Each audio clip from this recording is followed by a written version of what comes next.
PC gaming, you either love it or hate it. It's the Marmite of gaming in general.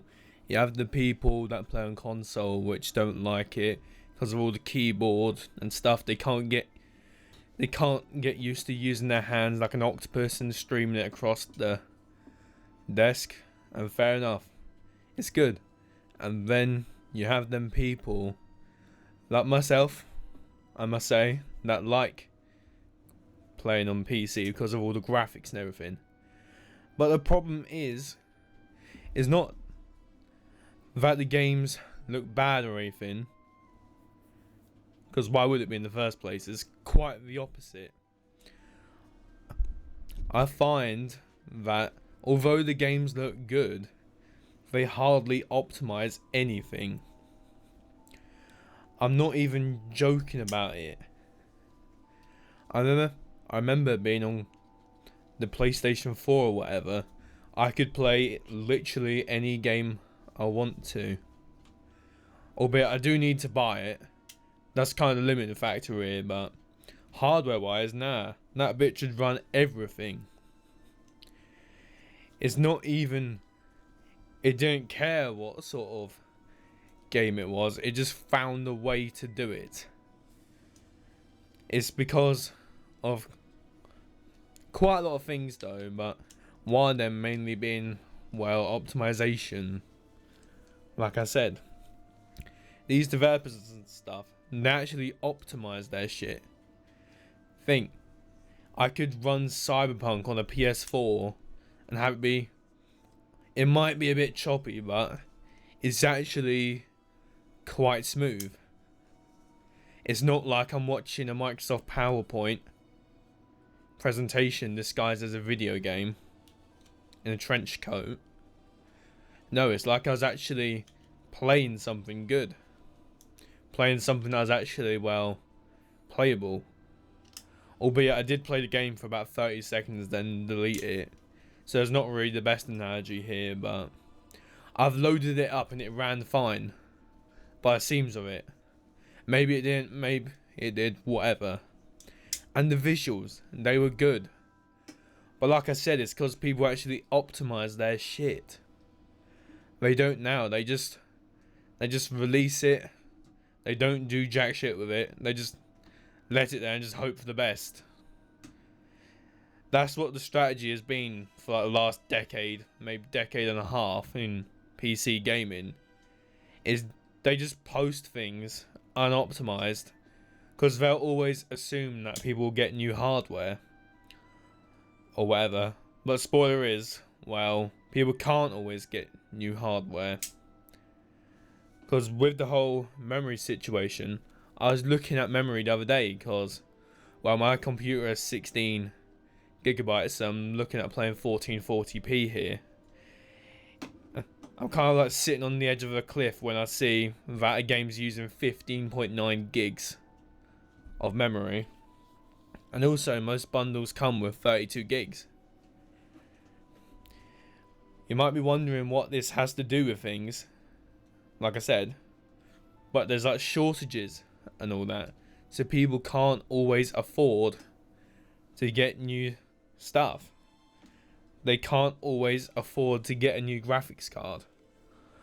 Like someone my age with a single mother that's failing to pay rent, I'm not in that situation though, but just imagine someone that was. They won't be able to afford to go get something brand new just to play a game that now just released. They don't optimize anything. Well, they might do. I've not done extensive research on this though, because I have better things to do, such as breathing or literally just staring at a wall and watching paint dry on it for 12 hours like a hypnotized hummingbird, but still. It's just ridiculous. I'll even throw you in an example. It might be a pretty shit example or whatever, but you know the Resident Evil franchise? Back then, I'm talking about like Nintendo 64 or whatever. I've forgotten which game it was, but they optimized it. This is storage I'm talking about here being optimized. Well, the game was originally 1.2 gigabytes at a time, which now that's nothing. That's like a Word document and a Chrome tab combined. Stiff Fart has more space than that. But anyway, back then that would have been shocking, that would have been terrifying. But anyway, they reduced it down from 1.2 gigabytes to about 64 megabytes, I believe. Do you realise how extreme that is? They did that to fit the requirements of the console. They actually cared about it, they actually did something about it. However, you look at games now, I'm not saying it's all of them though, but some of them, I'll give you an example. You know, Doom, that game. I looked at the Dark Ages version. It's nearly 150 gigabytes of storage. If you want some context here, that's the equivalent of installing Grand Theft Auto 5 and then installing Fortnite. A computer, I kid you not yet, a system from 7 or 8 years ago would have 512 gigs, and that would be considered pretty standard, with 1 terabyte being, well, high end, like a PC in 2016 or whatever. Some people only have 128 gigabyte solid state drives even back then. This fucking game comes in like the vulture of technology and just takes everything away. And storage, that isn't even the main problem here. I'm talking about the actual, well, system requirements. I looked at it. I know it's 1440p, I believe, so it's a little bit more different. But I kid you not, to play this game on 1440p, you need the specs equivalent to that of a computer that costs well over £1,000. Or for you Americans, that's like $1,200. It isn't even easily accessible anymore. That's quite a lot of money. Like 1200 just to play a game at 60 frames a second. What I find even more stupid about it is that once you've played stuff above 60, like going to 120, 140 even, 60 frames per second does feel like a PowerPoint at times. Like, it does feel like you're just sitting there just waiting for the next frame. Like, it does not feel smooth quite often. And that's the problem that I have with it. Because I bet you that if they done something like optimize this, well, I bet you that you'd be able to run it on something more reasonable.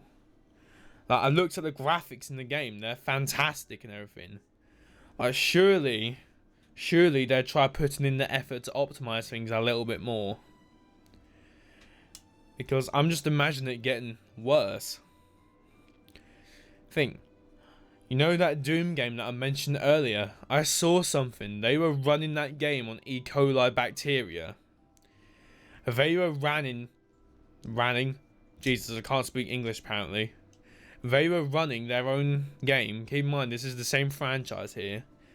They were running it on literal bacteria, whilst nowadays you can't even run one of their games at roughly the same frame rate on a 1,000 quid computer with high settings. You can't even do that anymore. Albeit the bacteria one, it's said that it generated a new frame every 70 minutes. But I'm talking about But when I'm talking about that game in general, I mean, like, when it's on actual hardware, you can run this thing on. You can run this game at 60 frames per second on an MRI machine. Maybe it's not MRI, it's probably ultrasound though. But there's a video out there of someone running this thing on one of them tests they use to see if a girl's pregnant or not. Not a pregnancy test, although someone's already done that. They somehow managed to fuck themselves so over that their games can't even run on the average person's computer, when before it could have ran on bacteria and an ultrasound machine. Do you realise how absurd this is? It's like taking 2 steps forwards and then just turning around and sprinting backwards. The graphics are good, however, it performs terribly. I'm talking about Doom the Dark Ages here. But, and even worse of an example, I'll talk about Minecraft. My computer that I have is £1,200, or Great British pounds. For you Americans, that's about $1,600.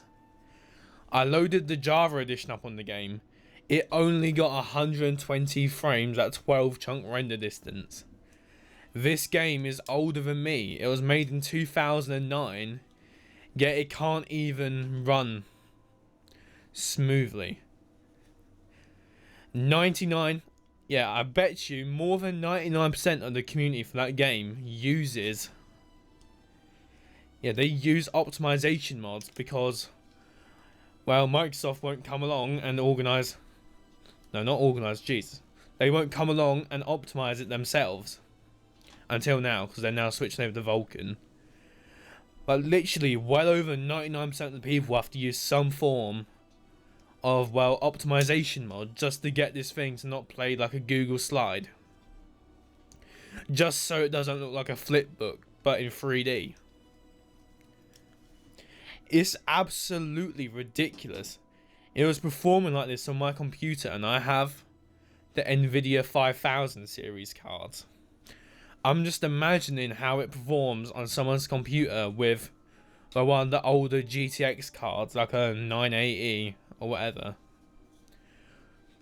It must be terrible. I can give you I can tell you about it actually, because I used to have a computer with a 960 in it.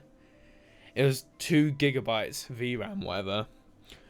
I had to turn the chunks down to 2 chunk render distance just so I can play this game at 80 frames.